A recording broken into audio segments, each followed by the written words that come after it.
అందరూ ఎలా ఉన్నారు? ఈరోజు నేను పచ్చి శనగపప్పు కూర వండుతున్నానండి. దీనికి కావాల్సిన పదార్థాలు: పచ్చి శనగపప్పు 1 కప్పు, ఆవాలు 1/2 టేబుల్ స్పూన్, జీలకర్ర 1/2 టేబుల్ స్పూన్, నూనె తగినంత, ఉప్పు తగినంత, కరివేపాకు కొంచెం, ఇంగువ చిటికెడు, ఎండుమిరపకాయ ముక్కలు 2 మిరపకాయలు తీసుకున్నాను, ముక్కలు చేశాను, గరం మసాలా 1 టేబుల్ స్పూన్. దీనికి పేస్ట్ కావాలండి, ఆనియన్ పేస్ట్. దానికి నేను తీసుకున్నవి 3 ఉల్లిపాయలు, మీడియం సైజు ఉల్లిపాయలు పెద్ద ముక్కలుగా కట్ చేసుకున్నాను, 8 ఎండుమిరపకాయలు, 1/2 టేబుల్ స్పూన్ జీలకర్ర. ఈ మూడింటిని మిక్సీలో వేసుకొని పేస్ట్గా చేసుకుంటున్నానండి. ఇప్పుడు ఈ శనగపప్పుని శుభ్రంగా కడుక్కొని కుక్కర్లో పెట్టి 5 to 6 విజిల్స్ తీసుకోవాలండి. చూడండి, కుక్కర్లో ఈ పచ్చిశనగపప్పు వేసుకొని వాటర్ యాడ్ చేసుకున్నాను, 1 గ్లాస్ వాటర్, ఉప్పు కొంచెం వేసుకొని 5 విజిల్స్ తీసుకుంటానండి. ఈ పేస్ట్ని కూడా ఆడించుకున్నానండి. ఉల్లిపాయలు, ఎండుమిరపకాయలు, జీలకర్ర కలిపి పేస్ట్లా చేసుకున్నానండి. దీన్ని పక్కన పెట్టుకుందాం. ఇప్పుడు కూర ప్రిపేర్ చేసుకుందాం అండి. ఇప్పుడు పొయ్యి మీద కుక్కర్ పెట్టుకున్నాను, ఆయిల్ వేసుకుంటాను.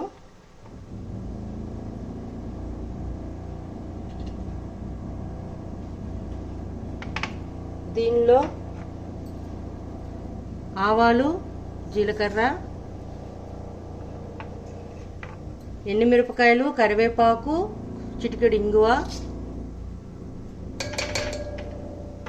వేసుకొని త్వరగా వేపుకోవాలండి.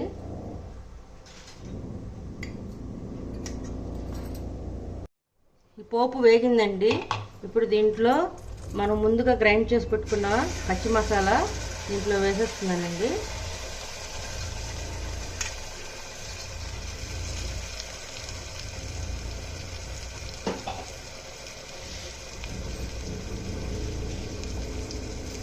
పచ్చివాసన పోయేదాకా ఉంచుకుందామండి. ఇది నేను మీడియం ఫ్లేమ్లో పెట్టాను.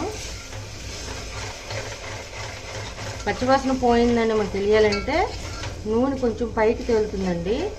అప్పుడు పచ్చివాసన పోయింది, ఇది బాగా వేగిందని మనకు తెలుస్తుంది. దీనిలోనే పసుపు వేసేస్తున్నానండి.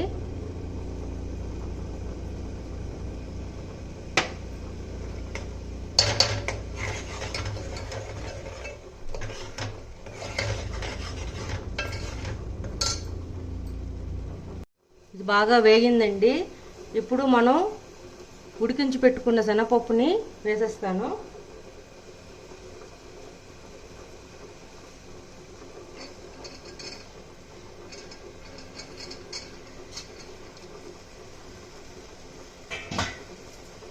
వేసుకొని బాగా కలుపుకుందామండి.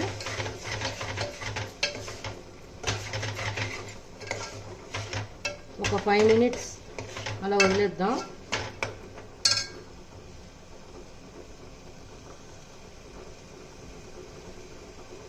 ఇప్పుడు దీనిలో మసాలా కారం వేస్తున్నానండి, గరం మసాలా. ఇది ఇంట్లో చేసుకున్న మసాలా కారం అండి. ఉప్పు ఆల్రెడీ ఎండుమిర్చి చేసాం కదండి, కారం చూసుకొని వేసుకోండి. ఉప్పు తగినంత వేస్తున్నాను. ఆల్రెడీ ఉడకబెట్టేటప్పుడు, శనగపప్పు ఉడకబెట్టేటప్పుడు కొంచెం ఉప్పు యాడ్ చేసి ఉడకబెట్టాను. సో కొంచెం వేసుకోండి. శుభ్రంగా కలుపుకొని దీనిలో 2 గ్లాస్ వాటర్ యాడ్ చేస్తున్నానండి.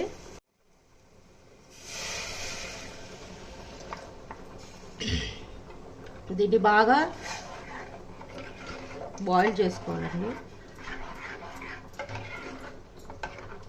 చూడండి, ఇది కొంచెం థిక్గా ఉందండి. నేను కొంచెం వాటర్ యాడ్ చేసుకుంటున్నాను.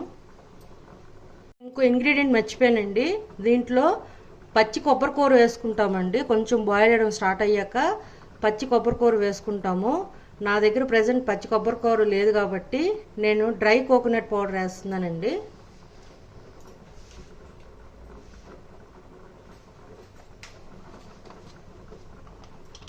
చూడండి, ఇది డ్రై కోకోనట్ పౌడర్ ఒక 4 టేబుల్ స్పూన్స్ వేస్తున్నాను.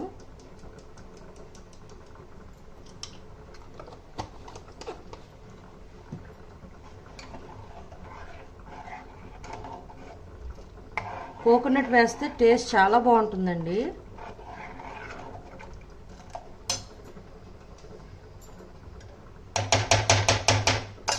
ఇది అలా స్లో ఫ్లేమ్లో ఒక 15 మినిట్స్ అలా ఉడకనిద్దామండి. చూడండి, కూర బాగా దగ్గరికి ఉడికిందండి. మనకి ఎంత గ్రేవీ కావాలో అంతవరకు ఉడికించుకొని చూసుకొని ఆపుకోవచ్చండి. వేడి వేడి శనగపప్పు కూర రెడీ అండి. కర్రీ రెడీ అండి. ఇక్కడ సర్వ్ చేసుకోవచ్చు. మీకు నచ్చినట్లయితే like, share and subscribe it. Bye.